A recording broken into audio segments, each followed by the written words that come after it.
Yo, what's up guys? Welcome back dito po sa Denrica at Doy TV Sports, mga chong! Marami po tayong pag-uusapan, no? Alright, ang mga topics po natin for today's video ay ito. Paano po naka-survive ang Barangay Ginebra kanina, no? Kalaban po ang Phoenix.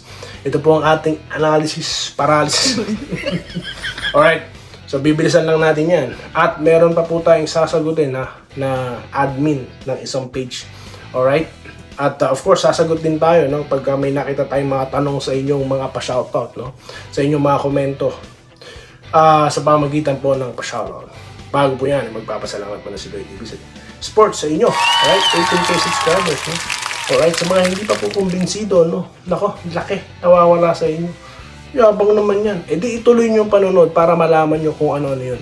Sa mga hindi pa po subscriber, road to 19k na po kami. Mag-subscribe na po kayo.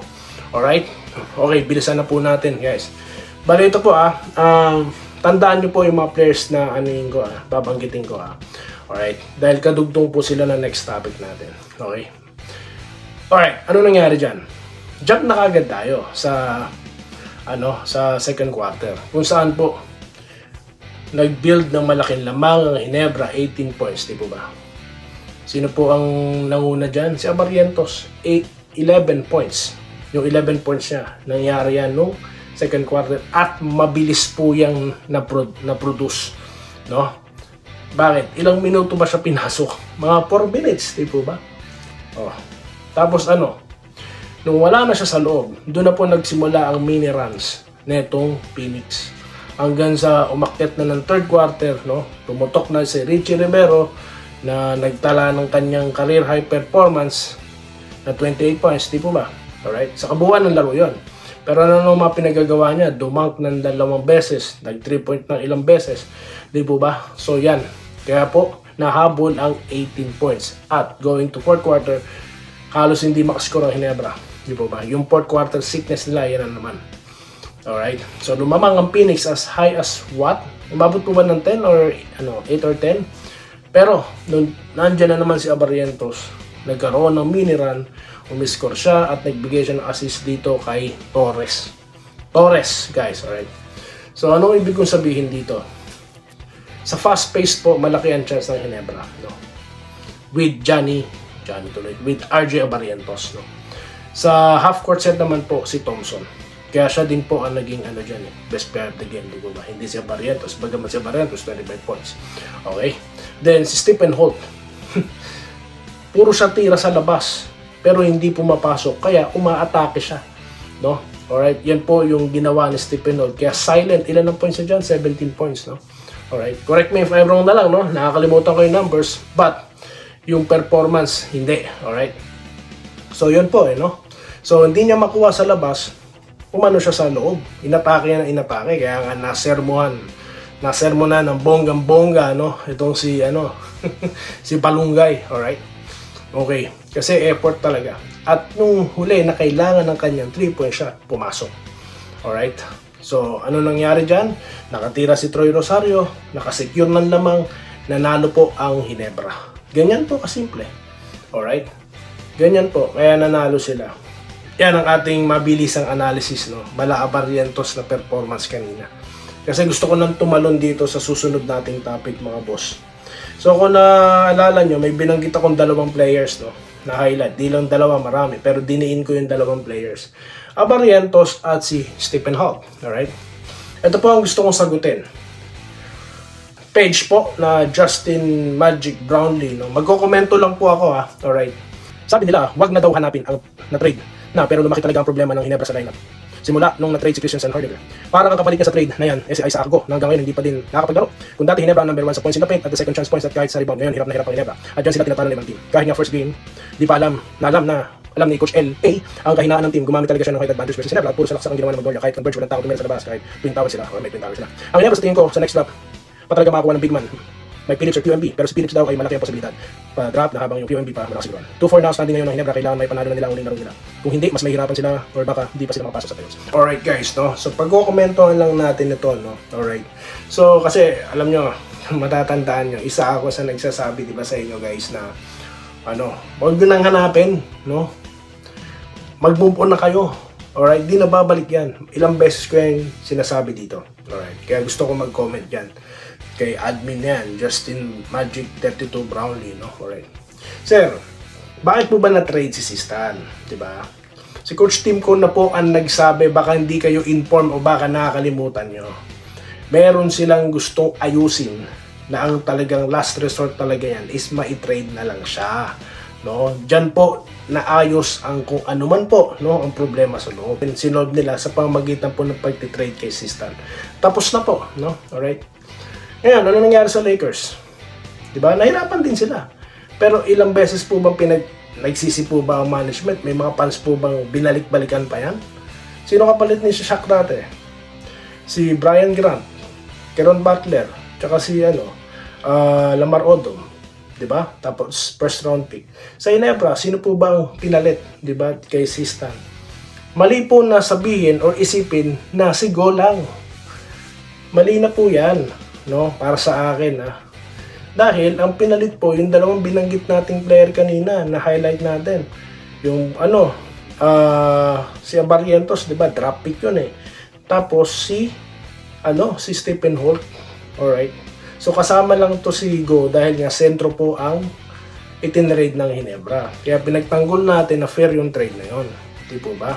So yun, ganun kasimple. So hindi po mali na ipasok natin sa mga fans, no, na ang kapalit lang ni Sistan is si Go. That's wrong, no? So yun lang po, no? Kaya nga sabi ko sa inyo guys, no, kaya ako nagtayo ng sarili kong vlog. Gusto kong kasing sagutin yung mga ganitong klase ng mga, para sa akin, napakababaw na mga punto no? Na ikinakalat po at napapakinggan ng mga fans. Gusto kong sagutin yung komento at ito, sumasagot po tayo. So, ganyan po ang pananaw ko, no? Ang aking komento, no? Komentaryo sa ipinost na yan. Alright? Okay. So, yun lang po, no? Wala naman sigurong masama na mag-react ako, di po ba? Alright? So, shoutout na po tayo, guys. Shoutout na po tayo.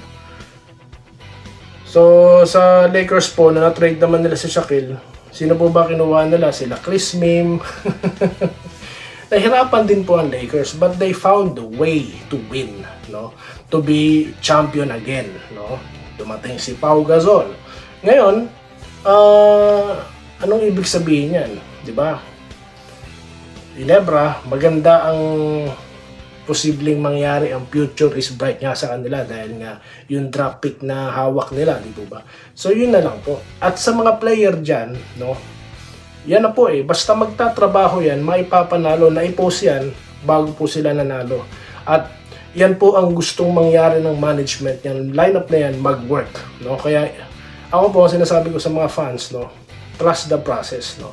Hindi one click panalo kagad yan, may disadvantage talaga, yes. No? At kailangan ma-fix lahat yan. Alright? Ganun po yan. Kung gusto nyo ng pagbabago, hindi po one click yan. Yan ang gusto kong sabihin sa inyo. Alright? Dito po tayo, ha? Sa mga komentaryo nyo, guys. Maraming salamat sa mga nag-comment. Alright, dito po tayo. Kaya, mukhang nabasa ko na kanina sa live to, no? Mga bossing. Hanap na lang tayo ng hindi ko pa nabasa. Kanina nag-live tayo. May mga nag-comment din po, no? Salamat nga po pala kay Ma'am Kin, no? Alright, salamat po ma'am sa pagsama sa live. Alright? Kay Ma'am Minerva Java, no? Alright, marami po. Ito, kay Sir Wenceslao Hapon. Good morning, Boss Doy. Hindi ako nakapanood ng live mo. Tapos ang laro, nakatulog na ako. Okay lang yun, sir, no? Walang problema, may replay naman Dito tayo kay Sir Rodolfo Juanino, alright? Buti naman nag-live idol, antay kita mag-content ka sa panalo na Ginebra. Hindi ko po alam na biruin nyo, may mga silent po tayo na viewer na ayan na, nagko-comment na, no? Salamat po, sir. Alright? Sa mga bago po dito, mga bagong subscriber, hindi po ako nagre-reply sa comment. Dito po ako nag-ano sa content. Diba, baka po nagtataka kayo, hindi po ako katulad ng ibang vloggers, no? Dahil yung iba sa kanila, no, or karamihan sa kanila, may mga admin po, no, nasasagot sa inyo. Ako lang to, no? Alright? Congratulations na po sa Ginebra, Robert Kebian. Julian Serdon, Idol Doy, sana manawagan ka kay Tim Cone na wag sayangin mga player rotation, dapat si Steel at Pinto magaling naman, ayaw ipasok pa. Shoutout Idol Doy from Malabon City. Maraming salamat din po, no, sir.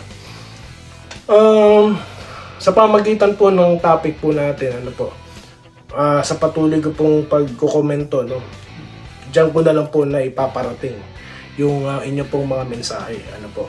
Dahil ako po, I tried to work something, no, alright. Pero nag-aantay pa po ako eh. No. Pero ito po, no, sa pamagitan po ng pagko-comment nyo at ako naman po yung binabasa ko comment nyo, ito na po, no. Kaya po dapat, sana po, no, sa lahat ng followers natin, no, i-share nyo na po to, no. Ganun din po yung page natin. Mag-follow na po kayo sa page natin dahil ipopost ko rin po to sa page, no. Alright. Salamat po, Sir Julian Serdon. Minerva Java, no, nagko-congrats, kasama din po natin sa live. Ganon din po si Roderick Rodriguez. Boss Doy, ang kailangan na pagandaan todo na Hinebra ang Ross dahil kahit nadihado sa big man ng Ross, pero nakita mo naman hustle nila. Yun po ang kailangan eh. Maging hustle players po dapat. No, wag na po umasa. Kalimutan na ang nakaraan, no. Alam niyo guys, si Doy TV hindi lang po bumabakbak ito sa mga fake news vloggers, no. Ako rin po, sinasagot ko yung mga mabababaw na punto ng ilang mga admin dyan sa page, no? Mga Facebook page. Lalo na nagpapakilala ng mga Hinebra, no? Diba? Tulad yan, magbibigay ng punto, kapalit lang daw ni Stan Hardinger si ano. Parang kapalit lang daw si Go.